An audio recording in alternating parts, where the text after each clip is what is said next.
this brings us on very nicely to the cheating thing. You wrote an essay recently about this trend, I Yeah, suppose, for yeah, women cheating because it's feminist.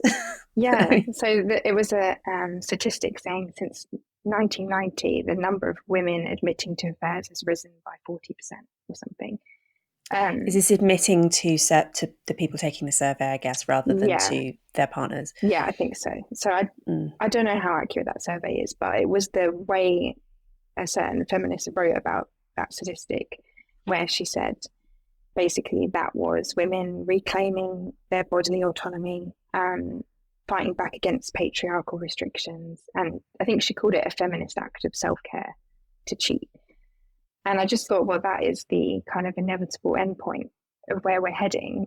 You know, if we're saying that everything you do, for your own personal desires is good and empowering because it makes you feel good, then obviously we would end up at that point where cheating becomes feminist.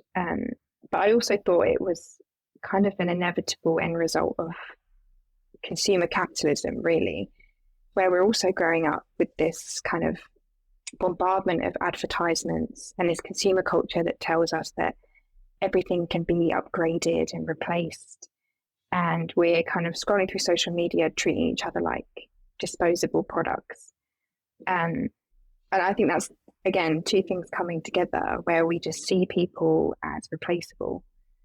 And young women are being told, that's in some way desirable to see people as disposable because you're like an empowered woman who does what she wants. Um, and I think it's obviously like a niche example, but I mean, in the article, I was talking about some big mainstream magazines that were saying it. I think it was like Cosmo was saying tips for what to do after you cheat. Number one was like, don't tell him. And then Women's Health was saying why you shouldn't regret an affair. There's also that podcast, Call Her Daddy, which is like a feminist podcast. And they sell like cheat on him crop tops. So it's not a really obscure opinion. And No, so, also the Times you mentioned. There was a period where, like, every weekend I'd read in the Times something about how women cheating is fab, and I was like, yeah, "Who's this? Who's this senior female editor at the Times who's yeah, having an affair and is like yeah, endlessly commissioning pieces justify to?" it. Yeah. Yeah, Yeah. So I just thought, well, that's just like a perfect example of where we're heading, and terrible for young women themselves because again, it's like, where are the female figures in our culture saying no, this is unacceptable? Um, and I think women need that. We also need the discipline. yeah. The justification given is all for the cheating thing is all along the lines of like it'll make you feel better. It'll like it's got absolutely nothing to do with either of the men Oh yeah, involved or children. in this Sometimes love there's triangle. there's No, children, yeah. like, and they're still Yeah. justifying it under the sense of, if I'm happy, the children will be happy. Oh yeah, if it And gives mummy a spring in her step, yeah, then yeah, exactly. it's all worth it. I mean, it's actually incredibly dangerous advice, right? If anyone who like familiar with domestic violence statistics and the association between It's true, female actually. infidelity or suspected infidelity and male violence is really high. I mean, it's absolutely not. It's not a safe thing to tell and to advise any woman who has a like unstable boyfriend to do. Obviously, she should leave the unstable Yeah, boyfriend, but to call it but an act of self-care, it's yeah, just madness. absolute madness. Yeah. Yeah, but as you say, it is the logical endpoint of this way of thinking, which is odd as well, isn't it? That simultaneously the line is toxic masculinity is extremely bad, but also you should aspire to behave like a toxically masculine man Yeah. as a Well, so woman, why do right? you think that is? Because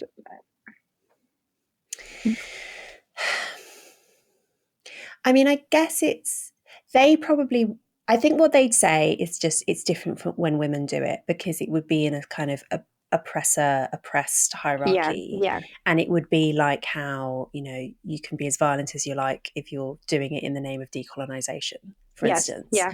They'd say women, pushing back by cheating, for instance, or being disagreeable. So it's like a Um, vengeance kind of thing. Yes, Yeah. and because women are like necessarily oppressed Hmm. in all circumstances, that can never be Yeah. You know, Yeah.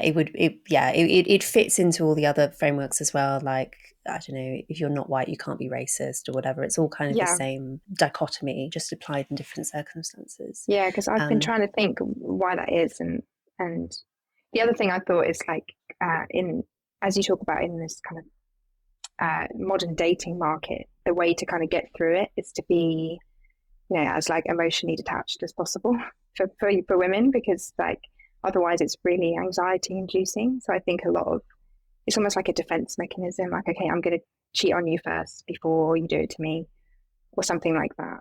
I think also the reason these young women want to be like hyper masculine in their behavior is because they think, and I don't think they're wrong about this, that men are higher status than women, that there's status attached to being masculine, whereas being feminine, you might be lovable, you might be desirable, but you're not you're not really high status. So I think that they have. I mean, and this I've said many times that this is, I think, what like patriarchy in the modern usage of the term actually means. It's not really about women being excluded from positions of power and authority. It's about masculinity still having a kind of status cachet that femininity doesn't.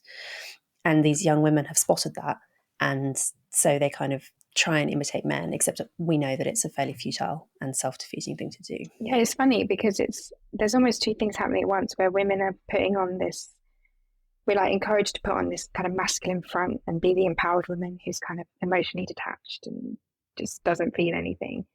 And yet at the same time, we have this therapy culture, and there's all these young women who are expressing that they're really fragile and everything makes them anxious and everything makes them depressed.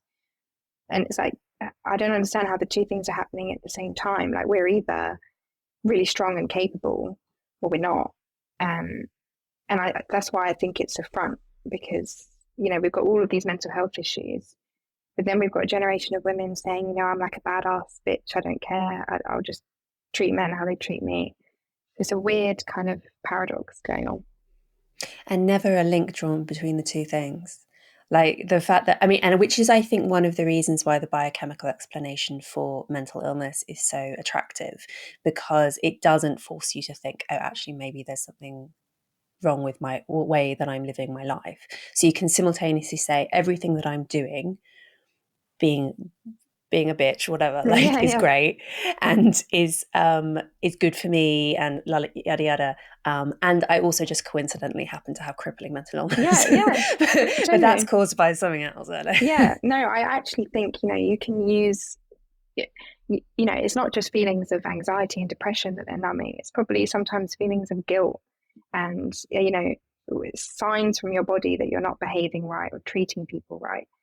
And now we're just encouraged to numb that or go to therapy and justify it in some way, like link it to your childhood or something. Which, yeah, it just becomes a constant cycle.